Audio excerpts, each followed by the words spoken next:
హైదరాబాద్ లోనే the best gastroenterology hospital Ananya hospital Kukatpally. Appointment కై call చేయండి.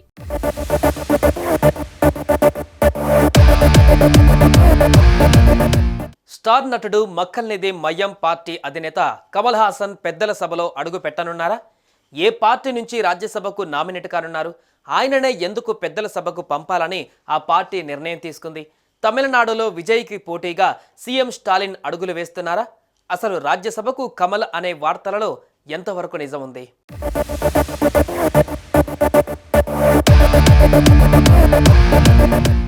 మక్కల్నిధి మయ్యం ఎంఎన్ఎం పార్టీ అధినేత నటుడు కమల్ హాసన్ను తమిళనాడులోని అధికార డిఎంకే పార్టీ రాజ్యసభకు పంపనుందట.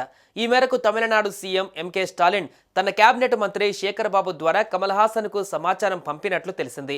ఈ ఏడాది జూలైలో డిఎంకే పార్టీకి చెందిన 4 రాజ్యసభ సభ్యుల పదవీకాలం పూర్తి కానుంది. ఈ నేపథ్యంలో కమల్ హాసన్ను పెద్దల సభకు పంపేందుకు డిఎంకే సమాయత్తమైంది.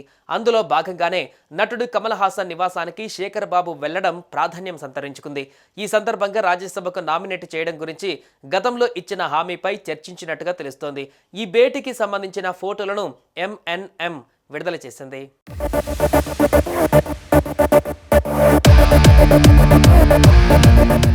కమల్ హాసన్ 2018లో మక్కల్నిధి మయ్యం అనే పార్టీని స్థాపించారు. అవినీతి, వారసత్వ రాజకీయాలకు వ్యతిరేకంగా పోరాడేందుకు గ్రామాల సాధికారత కోసం దీనిని ఏర్పాటు చేసినట్లు చెప్పారు. గతేడాది మే నెలలో జరిగిన సార్వత్రిక ఎన్నికలలో డిఎంకేతో ఎంఎన్ఎం పార్టీ పొత్తు పెట్టుకుంది. అయితే ఈ ఎన్నికలలో కోయంబత్తూరు నుంచి కమల్ హాసన్ బరిలో నిలవాలని భావించారు. కోయంబత్తూరులో ఆయన ఎన్నికల ప్రచారం కూడా నిర్వహించారు. కానీ ఈ లోక్సభ స్థానం నుంచి బీజేపీ అభ్యర్థిగా ఆ పార్టీ రాష్ట్ర అధ్యక్షుడు అన్నామలై బరిలోకి దిగారు.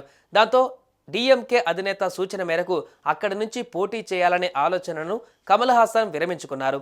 2019లో జరిగిన లోక్సభ ఎన్నికలలో కోయంబత్తూరు లోక్సభ స్థానం నుంచి పోటీ చేసిన కమల్ హాసన్ ఓటమి పాలయ్యారు.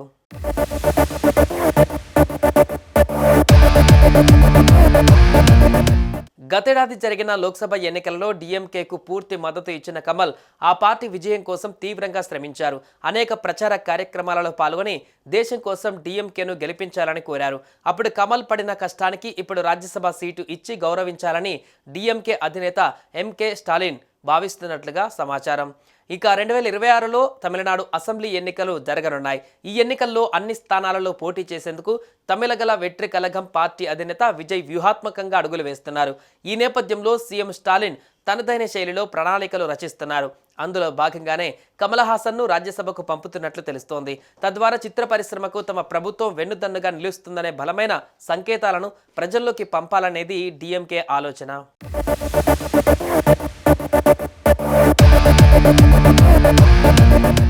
సుమన్ టీవీలో మీ పర్సనల్ అండ్ బిజినెస్ ప్రమోషన్స్ కోసం కింది నెంబర్కి కాంటాక్ట్ చేయండి.